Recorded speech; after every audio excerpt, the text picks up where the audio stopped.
Hello everybody and welcome back to the Ultimate Fashion History. I am here with Annabelle, who is going to help me introduce this episode of That Dress. In this episode we're going to be looking at the blue ball gown in Cinderella. Now in Cinderella there is also a wicked stepmother, isn't there? Yeah. Do you have a wicked stepmother? No, she can be wicked cruel. Well, I can be wicked cool. I like that. All right, so we want to share with you some of our theories and we'll be back afterwards, won't we? Yeah. This episode might end up epic because if there's one thing that people love to discuss, it is Cinderella's gown. In my intro, I said the gown was blue. Like so many, I have been programmed to believe that this dress is blue. But is it actually silver? We're going to be looking at that in a second. What era is the dress supposed to represent? There's that lovely trend of fan art that shows historically accurate depictions of Disney princesses, and then there's a newer trend of what I term the fashion history police on social media, who then come in and point out the historic inaccuracies in the historically accurate depictions of Disney princesses, and ultimately who designed this dress. I was a little bit cheeky in my title for this episode, but I hope that when we get to that part of the episode, I will be able to convince you who the original designer of this dress actually is and what era the dress truly represents.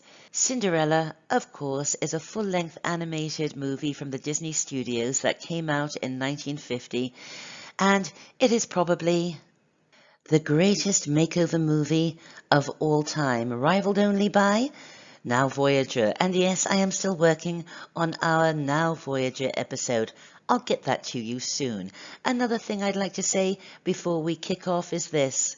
I'm glad the Stepsisters trashed the first take of Cinderella's ball gown. I know that Cinderella loved it. Loads of people love this dress. In fact, there are some who actually prefer it to her silver or blue. We'll talk about that in a second. Ball gown. It's pretty enough, but to be honest, this dress always reminds me of 1980s prom gowns. It certainly lacks that red carpet va-va-voom of this dress, doesn't it? Let's start by discussing the colour of Cinderella's gown and get that bedbug out of the way. Look at this article title here. Is Cinderella's dress really blue or white? The internet can't decide. Well, why doesn't the internet go to the internet? Because the answer is there. Look at this still from the original 1950s version before it was remastered. Her dress is not blue, is it? It's a kind of silvery white. Look at this gif. The background is blue, and look at the way her dress stands out against it. It isn't blue. The 1950 animated Cinderella is based very closely on the 1944 children's book The Story of Cinderella by Levi Muriel, in which Cinderella wears a silver dress.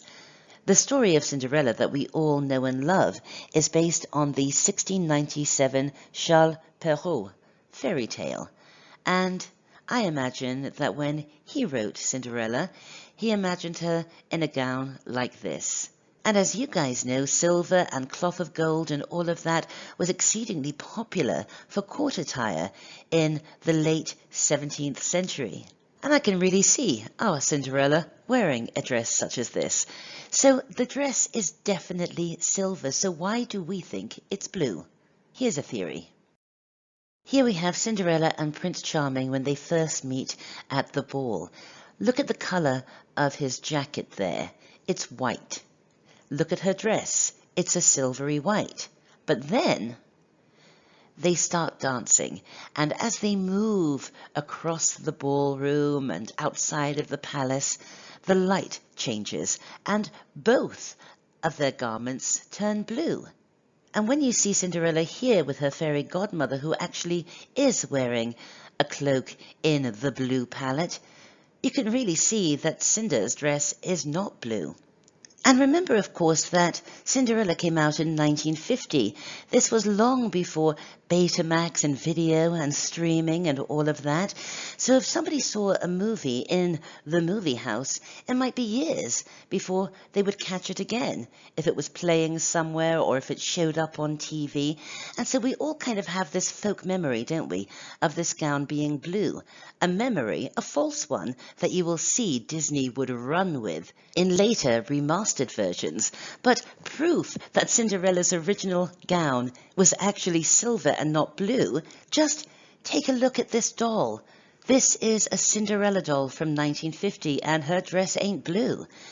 Another piece of merch from 1950 is this. Blue is used as shadow, as accent, but anyone could be forgiven looking at this and thinking that, yeah, her dress was blue. It must be. And then, as the years progressed, any depiction of Cinderella's dress just got bluer and bluer. And of course, over the years, Disney re-released Cinderella in various formats, Betamax and DVD and Blu-ray, and just look how the colors change over the years. Here is an image that shows you the original 1950 Cinderella and the Blu-ray remastering, the before and after. Certainly, if you look at the after, it's so much clearer than the existing copies of the 1950 original. But look how much the color has changed. Her dress has gone from this silvery, almost mauve-tinted palette to really a very bright blue, which is actually nothing close to the color of her original gown. Interestingly, the Cinderellas at the Disney theme parks are now returning to that silvery mauve of the original. I remember when I first started going to Disney World in the 70s, the Cinderellas wore bright blue dresses. And yet when we see any illustration or graphic of Cinderella from Disney, she is always in bright blue. It is so ingrained in our folk memory, isn't it? It's no wonder that in the live-action version, Cinderella wears this exquisite blue gown. We would have been disappointed if she hadn't been wearing blue. So, what color is Cinderella's dress? Is it silver or is it blue? Well, I think we can all agree it's both. But who actually designed this dress? Who came up with this idea? Well, I am going to hopefully put across a convincing argument that it was this young lady here, Mary Blair. Now listen, I am working on an episode about Mary Blair in our Further Than Fashion series. I'm obsessed with Mary Blair at the moment, so in this episode I don't want to get too into her life and her career, because I'll be covering all that later, right? But anyway, here's the story of Mary's involvement with Cinderella. At the point that Cinderella was in development, the Disney Corporation was actually in quite big financial trouble. Walt Disney really wanted to push Disney animation in a new direction to really make it more relevant and pertinent to the post-war world. Basically, he wanted to make it hipper. And so he brought in the hippest person on his team to create the concept art, Mary Blair. And her concept art for Cinderella was extraordinary. Here is just some of it. It was loose, it was expressive. It drew on abstract expressionism and color field paintings. It was hip, it was fresh, it was modern, and all the other animators hated it because there was no way to animate it. However, Mary Blair continued working on Cinderella, and she is billed as being the chief colorist and stylist. Stylist is the key word here, right? And she was a master of color, really one of the greatest colorists of the 20th century, which is why I'm so glad that they did keep to her original palette. Although in all of the remasterings, they did not keep to the color of that dress, which kind of annoys me because Mary Blair was such a famous colorist. Why change one of her colors? Take a look at this piece of concept art for Cinderella by Mary Blair. First of all, it's gorgeous. I would have this as a painting in a gold frame on my living room wall, but take a look at Mary's depiction of Cinderella here. Yes, it's very abstract, but look at the silhouette.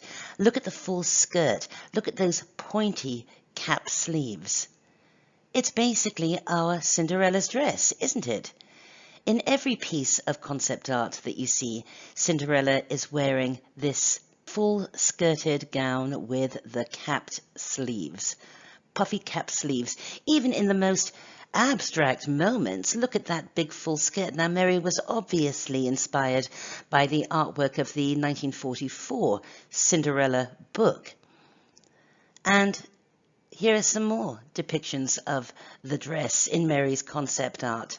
Cinder's does seem to have puffier sleeves in some of them, but basically I really think it was Mary Blair who designed this dress, and then an animator with a stronger sense of that very necessary realism that was needed for the movie to really make it work and make it animationable, if that's even a word, took Mary's ideas and created a far more tailored version, which became the dress we all know and love. Another reason that I am absolutely convinced that it should be Mary Blair who gets credit for that dress is because the other animators stayed very close to her original concept art when it came to costumes. This is Mary Blair's concept art for the trashed first run of the dress, and here is the final version. It's basically the same, isn't it? And look at this other piece of concept art here. Certainly that pink dress and the way it's depicted here by Mary does remind me quite a bit of those scary scarecrows in Planet of the Apes. But you can see that it was certainly the basis for what was to come. And yes, there's an Ultimate Fashion History episode on Planet of the Apes. Of course there is. But of course, the big question is always this. What fashion history era is that gown supposed to represent? Well, it's certainly nothing like those gorgeous mantuas of the 1690s, is it? What about the 1850s and 60s? Well, closer, but because so much of the weight in the skirt of that dress lies at the sides, there are those who think it's supposed to represent a gown from the 18th century with those panniers. And of course, here on the Ultimate Fashion History, we have episodes on costume in the 17th century, the 1850s and 60s, and 3 on dresses of the 18th century. 18th century fashion overview, 18th century dress styles, and then dressing in the 18th century in anatomy. My goodness, I must have been having a very 18th century moment. That historically accurate fan art is also divided as to what era the dress represents. Sometimes she's depicted wearing a gown that looks very 1850s, 1860s. I love this. I really like the crinoline underneath. But I also love this. Cindy rockin' court attire from the late 17th century. And now there's a trend in cosplay of taking these historically accurate illustrations and duplicating them. So all of these trends are going on in terms of the historical accuracy of Disney princesses, and then the fashion history police come in and point out the little things here and there that might not be perfectly historically accurate. I think it's all great fun, but kind of moot. Cinderella is a fairy tale. Don't fairy tales start with once upon a time? It's very hard to pin down exactly when Cinderella is supposed to be set. I mean, look at the Stepsisters here. Look at what they're wearing. Is that supposed to represent a bustle from the 1870s or 1880s? Or is it supposed to represent a gown from the 18th century, a robe à la polonaise or robe retroussée dans les poches? It's kind of a mix of everything, isn't it? Although, when we look at Lady Tremaine, the wicked stepmother, she seems to be dressed entirely in clothing from the 1890s, doesn't she? This is a gown from the 1890s. It's from a museum, and it's essentially the same dress, isn't it? Look at the gigot sleeves, look at the silhouette, and, by the way, I am utterly convinced that The Wicked Stepmother is based on Gladys Cooper in Now Voyager, and I'll be discussing her wardrobe as well when I finally finish that epic episode.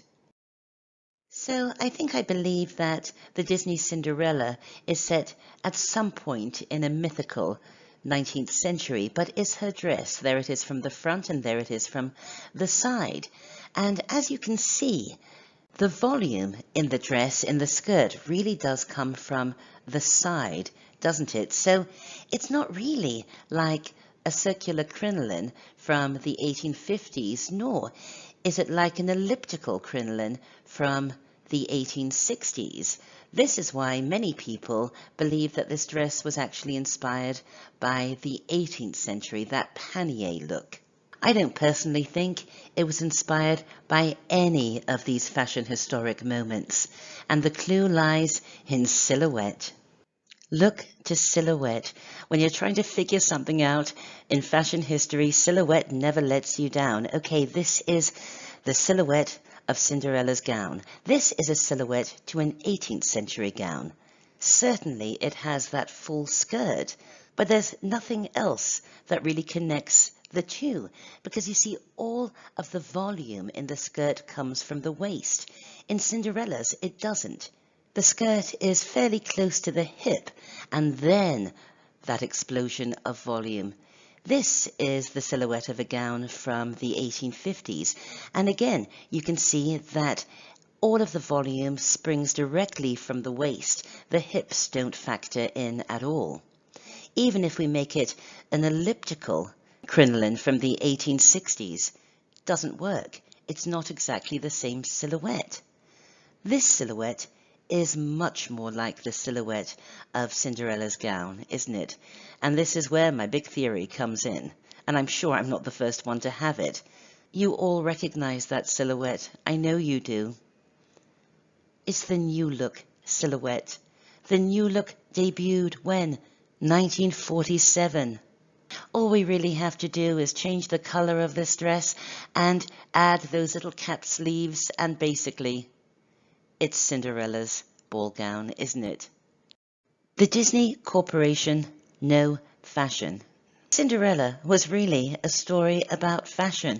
Fashion features so heavily in Cinderella. The mice make her first ball gown.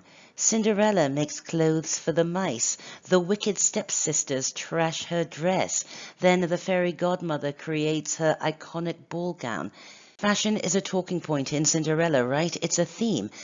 But Disney love fashion and no fashion, and I know this for a fact because when I was a fashion forecaster working for a big company in New York, I head up their European division. Disney were one of my clients, and they were great, and they always wanted to know what trends were in. They wanted the collections analyzed for them.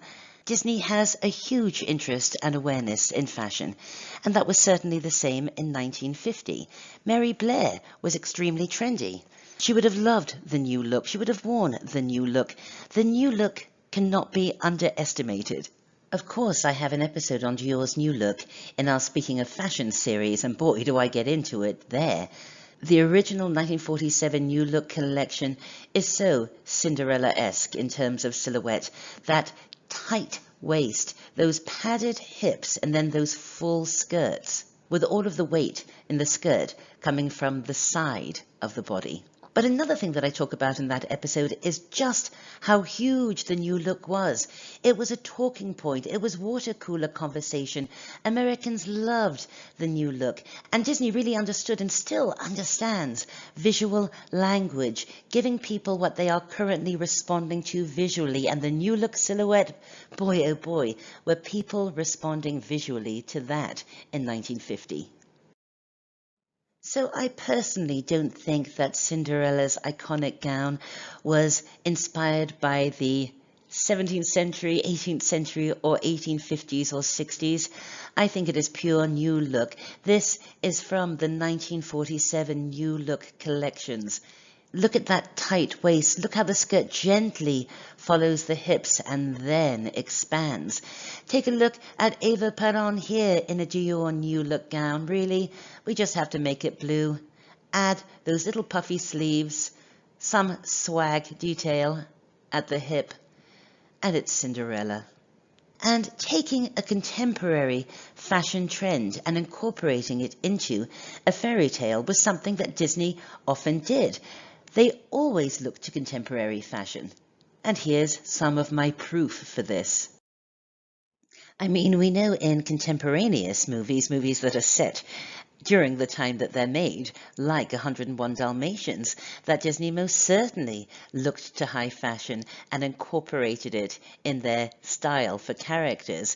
But they also did that with fairy tales.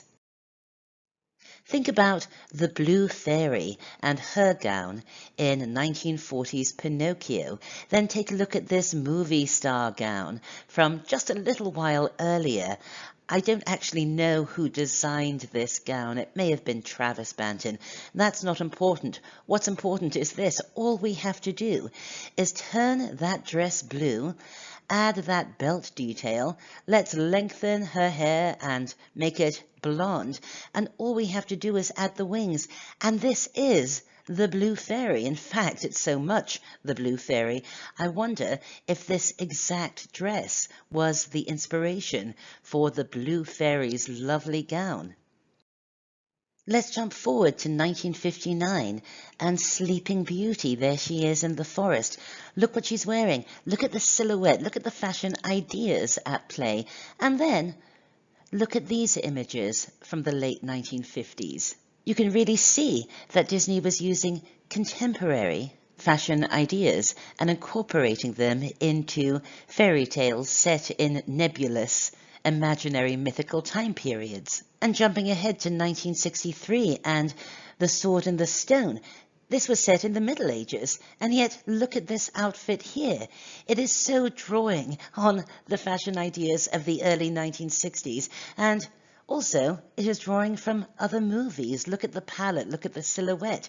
So Disney did this. It's a thing that they did and still do, I am sure. And this is why I am so convinced that Cinderella's ball gown is utterly based on the new look, not on any historic references. I would actually go a little further and say that the idea of making her dress new look was something of an in-joke, maybe a little nod to the mums in the audience. Christian Dior was such an enormous figure at this point. Wasn't the fairy godmother a little bit like Christian Dior? She certainly gave Cinderella a whole new look, and this brings me to another one of my theories. It's a bit out there, it's a bit outlandish, but tell me what you think. There are many examples in Disney cartoons of popular people of the day being parodied in cartoon form, like the vultures in The Jungle Book. They were the Beatles, right? And Edna in The Incredibles is such an interesting take on Edith Head, right? So this is a thing that Disney do.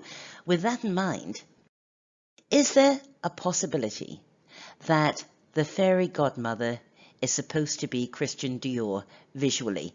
I mean, she does look a little bit like the actress who voiced her, but look at the facial similarities between the fairy godmother and Christian Dior. Was this also an in-joke, knowing how incredibly famous and talked about Dior was at the time?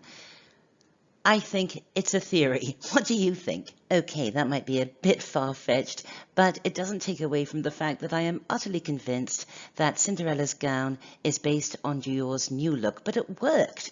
In the movie, the movie's a fairy tale, and Dior's new look, as you all know, was highly influenced by the heightened femininity and romance of the 18th and 19th centuries. If I may, I'd like to say a few words about Cinderella's ballroom scene hairdo. Again, the good people of the internet have gone down so many wormholes trying to find the historical reference to Cinderella's hairdo. They've looked to the 17th century, they've looked to the 19th century, looking for hairdos that are similar to hers, and have generally been unsuccessful, because of course Cinderella's hairdo is not a historical hairdo. It's a contemporaneous hairdo. Look at this. This is from a magazine from the late 1940s, and all we have to do is turn it blonde and add that Alice band, and it's Cinderella's hairdo, right?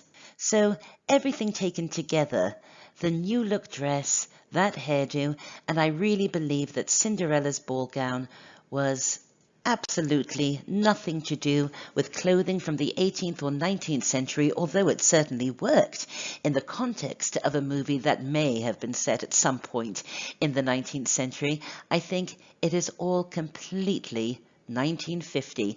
And if Cinderella had been made in the 1960s, she may have gone to the ball dressed like this. I love that.